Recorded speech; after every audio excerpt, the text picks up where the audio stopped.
جب Lahore high court یا اسلام آباد ہائی کورٹ کسی سیاسی کارکن یا سیاسی رہنما کی رہائی کا حکم دیتی ہے اور اس پہ عمل درآمد نہیں ہوتا اور اگلے دن پھر جج صاحب جو ہیں وہ آنسو بھری آنکھوں کے ساتھ پولیس کو کہتے ہیں کہ یہ آپ ہمارے ساتھ کیا کر رہے ہیں، تو اس سے پاکستان کا عام آدمی کو کیا میسج جائے گا؟ نہیں میر صاحب، یہاں یہ کیس ہے کہ یہاں ایک منظم سرکشی ہوئی ہے، سیڈیشیس کنسپیرسی۔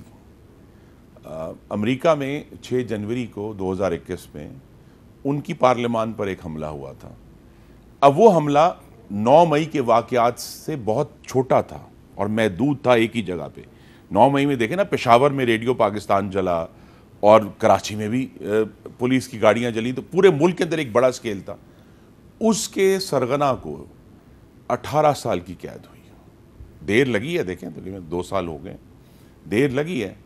18 سال کی قید، 11 سال کی قید، یہ ایک بڑا میں پھر آپ کے توسط سے آپ کے ناظرین سے عرض کروں گا کہ 9 اور 10 مئی کے واقعہ کسی بھی طرح سیاسی اختلاف نہیں تھا، کسی بھی طرح احتجاج نہیں تھا، یہ ایک منظم اور سرکشی تھی جس نے پاکستان کی ریاست پر حملہ کیا۔ اور اس سرکشی میں ملوث جو لوگ تحریک انصاف چھوڑ دیتے ہیں وہ معصوم کیسے بن جاتے ہیں؟ جی نہیں، وہ معصوم نہیں ہیں، لیکن ان میں سے بھی وہ لوگ جن کے خلاف ایویڈنس ہے اس سرکشی کا حصہ ہونے کی۔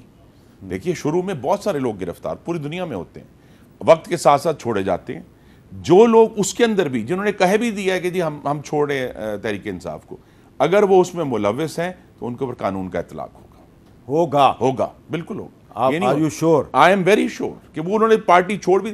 میں پھر یہ کہوں گا کہ یہ جو 9 اور 10 مئی کے واقعات تھے، اس کے سیاسی مضمرات کوئی بھی ہوں، لیکن اس کو بطور ایک کرائم ٹریٹ کرنا ہے انڈر دا لا، اور لا کا یہی تقاضا ہے کہ کوئی بھی شخص جس کی سیاسی وابستگی یہاں تھی یا وہاں تھی، اگر وہ اس سرکشی کا حصہ تھا، اگر وہ عمارتوں کو جلا رہا تھا، مثلا جو بات کم لوگوں نے کہا، اتنا بھیانک عمل کہ پشاور میں ایک منڈی جلا دی اور 150 زندہ جانور جلا دیے ان لوگوں نے۔ کیوں جلائے بھائی انہوں نے؟ ٹھیک ہے، تو یہاں یہ ایشوز ہیں کہ جب آپ اس طرح کی حرکتیں کریں گے جو باربیرک ہیں، اور آپ ریڈیو پاکستان کو جلائیں گے، آپ جناح ہاؤس کو جلائیں گے، تو جب اس طرح چاغی پہاڑ کا ماڈل جلا دیا انہوں نے، ابھی کیوں؟ کس چیز؟ اچھا، یہ کون سا احتجاج؟ پہلے 9 مئی سے پہلے وہ کور کمانڈر ہاؤس تھا، 9 مئی کے بعد وہ جناح ہاؤس بن گیا ہے۔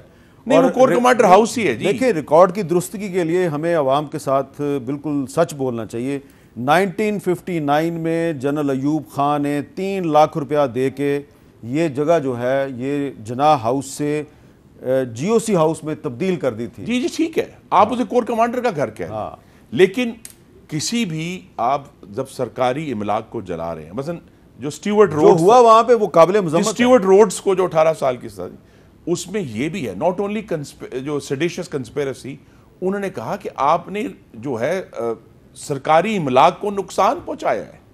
تو لہذا یہ سارے ایشوز جو ہیں، جو 9 اور 10 مئی کے واقعات ہیں، ان کا اسی لیے ایک سنجیدگی ہے۔ ایز آئی سیڈ، اس کے سیاسی کانسیکوینسز کوئی بھی ہوں، لیکن وہ لوگ جو اس میں شامل تھے، اس کے انسٹیگیٹرز تھے۔ پھر میں کہوں گا سٹیورٹ روڈز اندر نہیں گیا تھا، وہ باہر تھا، اس کی کوئی ایویڈنس نہیں کہ وہ اندر جا کے اس نے توڑ پھوڑ کی، لیکن ایز این انسٹیگیٹر جب 2 سال بعد یہ تفتیش مکمل ہوئی ہے، اس کو 18 سال کی جیل ہو گئی۔ 18 سال کی جیل کا سمجھ گیا مطلب آپ؟ میرے صاحب 2 الگ الگ چیزیں، پارلیمان اور ایگزیکٹیو میں یا سپریم کورٹ میں اور پارلیمان میں اختلاف آ جائے، لیگل ایشوز پہ ہوتے رہتے ہیں۔ جو ڈیموکریٹس اور ریپبلکن تھے، ابھی 15 ٹائمز ان کے الیکشن ہوئے ہیں اپنے اسپیکر کے لیے، ریپبلکن ووٹ نہیں دے رہے تھے کیون مکارتھی کو، اور 18 یہ ہوتا ہے۔ یا اگر پارلیمان کوئی بات کرے اور عدلیہ اس کو سیٹسفائڈ کرے، لیکن اپنے پسند اور ناپسند کی وجہ سے نہیں ہونے چاہیے کہ آپ کو آرڈر آ جاتا ہے، آپ ریویو نہیں کرتے اور پھر اس کو نہیں امپلیمنٹ کرتے، جیسے یہ ایک الگ بات ہے۔